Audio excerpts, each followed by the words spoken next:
Hello and welcome to this video. Now you'll see two watches here, but I bet you won't believe what they used to look like. Here is an image of the Sharky watches, which I had bought a couple of weeks ago now. I bought them on eBay for just $120 each. I've done a full review of those, which I'll put in the description. But in that review, I did mention I wanted to modify them, and I wanted to use the best parts of those watches and combine it with some modified parts, which I'll source online, and these two are the outcome. Now in this video, I'm gonna focus on the orange one, the Grey Dawn version, and on another video, I'm gonna go on to the this interesting model here because it has a little bit more to it than you might think. So comparing the watches first, you can see it's almost unrecognizable. The only telltale sign really is the hands that I have kept. Everything else, and the movement of course, but everything else has been modified in some way, apart from the case as well actually. The case is the standard Sharky SKX case.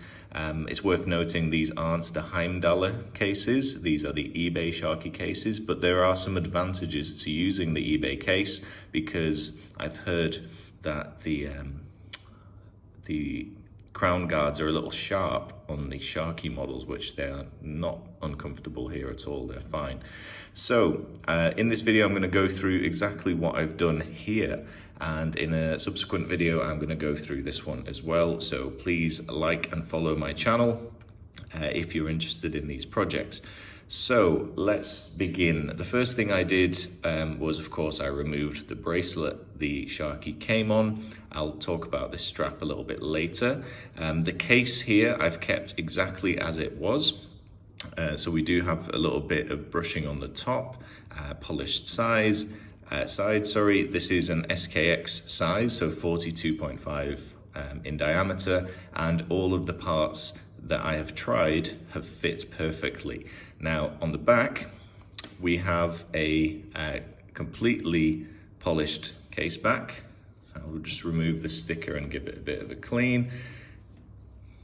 So this is now a completely polished case back, and this was from NamokiMODS. I really didn't like the kind of cheap looking Sharky sort of text engraved on there and all that. I wanted a completely sterile watch, and this has helped me. So this case back was from Namoki, and it was only $16.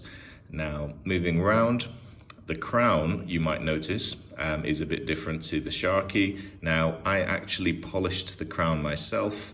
I've got an interesting process to do that. Essentially, I remove the crown, I attach it to the end of a drill, and then I put it up against some sandpaper and some polishing compound, and then I've given it this kind of brushed radial finish through that process, which I think actually looks really smart.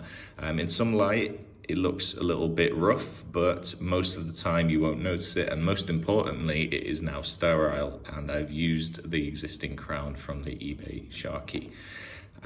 Next, we have the crystal. Now the crystal is actually the original flat sapphire crystal with supposed clear AR coating, which you would find on the Sharky model. So I should have mentioned that before actually. That is the standard crystal, but it is sapphire and it fits this flat insert perfectly well, so why not use it? We've also got a Namoki coin edge bezel, and I've also modified this one just slightly. As you'll see in my channel, I like to do this. I've made it 60 click, and it has quite a tight fit on here. I've noticed that from the Namoki coin edge bezels, but it's a really satisfying bezel to use now. There's no back play, and I'll have to sort my OCD out, but I need to put that back to 12. I was looking at it straight. There we go, there's no back play, and everything, including the chapter ring, lines up perfectly now. Now it's worth pointing out actually, on the eBay Sharkies, the chapter ring and even the bezel, everything lined up really well, much better than Seiko's do actually as well. Now this chapter ring is a brushed chapter ring from NamokiMODS as well, and that was dead easy to fit. It also has all the right slots and everything like that. the dial. Now, I did have some trouble with this dial, but it's actually ended up looking a lot better than I expected. Now, this dial is actually the same as this dial, and I'll get into this watch in a separate review, but just for the sake of this, you can see that it's both sort of Sunburst style, but this one used to look like this one. So what happened was, when I was fitting the hands for the first time, I got some light scratches on the dial. I had no idea how, but they were bothering me. So I thought maybe I can polish them out a little bit. Maybe I can get some polishing compound on there. Perhaps there's like a layer of lacquer or something on the top of this dial. And it seemed to work, but then I realized it was actually removing the top layer of this finishing, this gray color. And so that upset me again, but actually what I ended up doing was polishing the entire dial, and in doing so I've actually managed to remove the Namoki text and the diver's 200 meters line of text at the bottom as well. What I had to do was actually remove all of these indices, and to do that there are some little pins at the back. I found that as I was polishing them, some of them started to come loose, so I just put a little pin at the back of the dial and these all popped out. They're on little sticks, so it's fairly easy to refit them, and then I glued them from the underside as well when I put them back. I actually prefer this dial now because it's completely sterile, there's no text whatsoever, and it's got a brighter sort of silver finish which actually matches this watch much better in my opinion. I'll come back to this guy later. So we have the custom dial, the true custom dial there. I will show you a Lume shot later on just to show you a comparison between the Namoki dial and a standard Seiko dial, because the Lume on this is good, but it's not as good as the Seiko. So it's worth knowing that, and that's something I've learned. The hands on this model actually came from the original Sharky SKX, and it's actually, they're actually quite good quality.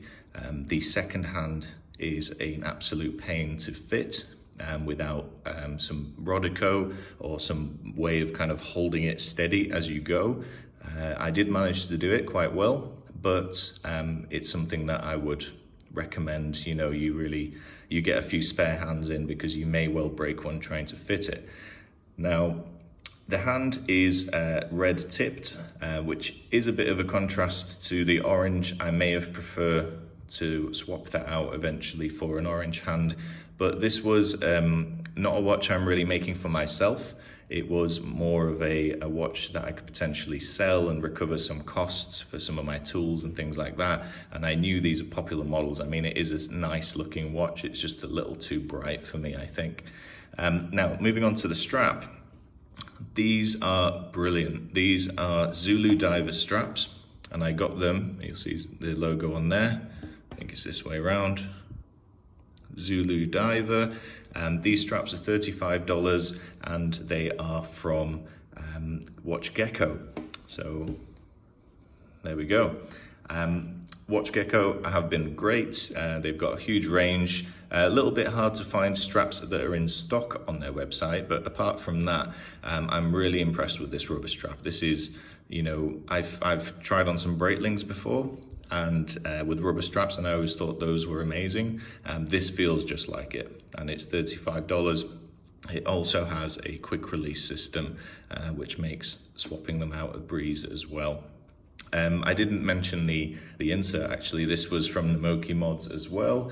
And just to go through all the costs for you, the eBay SKX was $120, the coin edge bezel is $39 from Namoki, the insert, the bezel insert was $21, the grey dial was $36, but of course this has been modified a little bit. The case back was $16, that's for the plain case back. The chapter ring was $21, quite expensive for what it is really, but unfortunately I didn't have a spare one that would have matched this model. and the strap was $35. That brings the total cost of this watch as it is to $288. And I think for something that, you know, could easily be mistaken for a real Seiko Dawn, which, you know, is upwards of $700-800 now, I think this is really, really nice, especially on this bright orange strap. Now, I've thoroughly enjoyed making this watch. I will be selling this one, or trying to sell this one locally here in Dubai. If you're interested, of course, let me know, and I'll be sharing some new posts about my modified watch sort of journey. Stay tuned. In the next video, I'm going to go through this watch, which is a little more personal to me, and I'll explain why in that video. So I almost finished the watch without showing you the Lume comparison. So I've got this loop with a UV light under it. As you can see, as soon as we shine the light, you can see the Lume react on the hands and the Lume pip at the top. They are different colors. The hands are a bit more blue. The colors are a little accentuated, I'd say, on this camera. But now in person, they are starting to look almost identical when they're glowing. But under the UV light, they are clearly different materials. Now, one thing you should note is the actual indices. They are starting to glow, and they do glow quite well in the dark. But in daylight, as we are now, it is only a faint glow on this dial. So there you go. Just to compare, I'll shine a light on my first Seiko Mod actually. This is the 5KX dual time, and as you can see, you know, that whole dial lights up really clearly, even in direct sunlight. So in the future, I will aim to stick to using Seiko factory dials only, if possible, because of that quality lume. But you know, the hands are sort of equal. The lume pips are fine, of course, but the Namoki dial, I'm a little disappointed that the lume isn't as bright as it could be. Thank you for watching. Please like and subscribe and follow my progress.